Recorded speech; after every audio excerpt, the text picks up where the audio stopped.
All right, so for this video, we are talking about the photosynthesis lab, which we did not do this year. Now, depending on what year it is, your group may have done it, but 2020 we did not because of COVID. And we just didn't have the lab supplies for every student to be able to do it, so we weren't able to do this one. It's also not one that was easily done virtually, so we relied on Bozeman because he's amazing.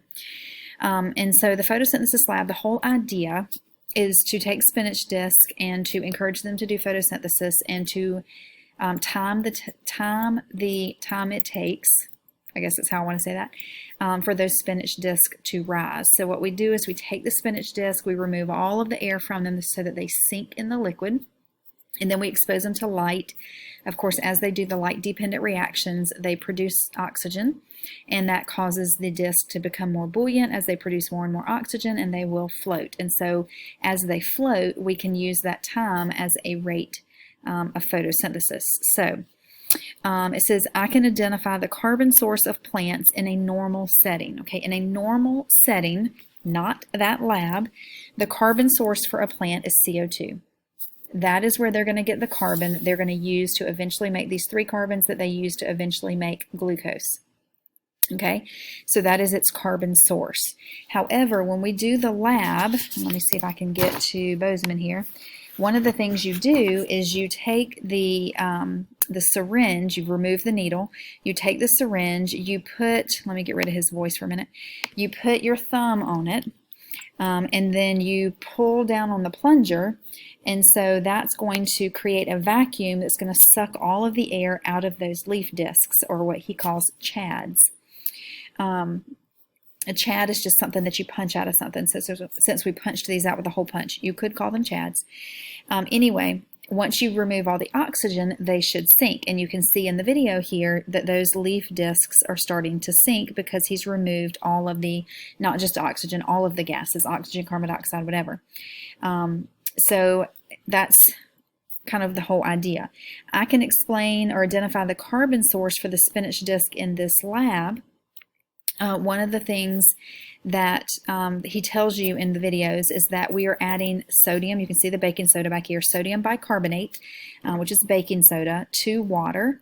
And that is going to be the carbon source for these plants, so that as they are doing photosynthesis, in order to do, let me get back over here, they have to have a carbon source in order to do the Calvin cycle, and they have to have the Calvin cycle to do, or the dark reaction, to do the light reaction, because they have to convert these back to ADP and NADP+, so that they can go back to the light reaction and pick up more energy.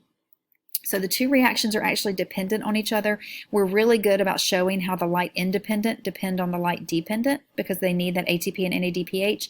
We're not as good as showing that the light dependent rely also on the light independent. And so what we do is we give them that sodium bicarbonate. That allows them to do this process, produce those sugars, but it also allows them to convert the ATP back to ADP and the NADPH back to NADP+. So those 2 can go back up to the light-dependent reactions, so those can occur so that it can produce oxygen. Because remember, oxygen production is what we're watching for as far as the leaf disc floating in order to prove that photosynthesis has occurred. So I can identify the carbon source for the spinach disc in this lab. The carbon source would be that baking soda or sodium bicarbonate. I can identify the molecule that causes the leaf discs to float. That is oxygen. Okay. I can identify the process in which oxygen is produced in photosynthesis. I don't have it drawn out here because I haven't drawn it out today. I have it on the board actually right now, but it is the light dependent reaction. So actually I may have a picture of it. Why, looky there, I do. So in the light dependent reaction, what you're seeing is that water gets split, and that's where your oxygen is coming from. And so I can identify the process that in which oxygen is produced. That would be the light dependent reactions of photosynthesis. And the last one is I can explain how the floating of leaf disc is appropriate to measure or to use as a measure of the rate of photosynthesis. Well, obviously the oxygen being produced tells us that the light dependent reaction is happening. Okay, so we know that at least the first half of photosynthesis is happening. But in order for this to happen, we have to have NADP plus and we have to have ADP. Where do those come from? Those come from the light-dependent or light-independent reactions.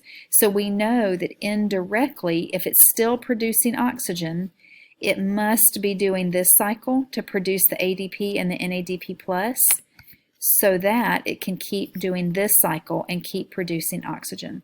So it is a good way to, if we see oxygen is being produced, we know that photosynthesis is happening, and not just the light-dependent reactions, but both part 1 and part 2. And so that is why oxygen is an appropriate measure. The other thing we could measure would be the production of glucose, but that's really hard to measure. Oxygen is way easier to measure. And that is the photosynthesis lab in a nutshell.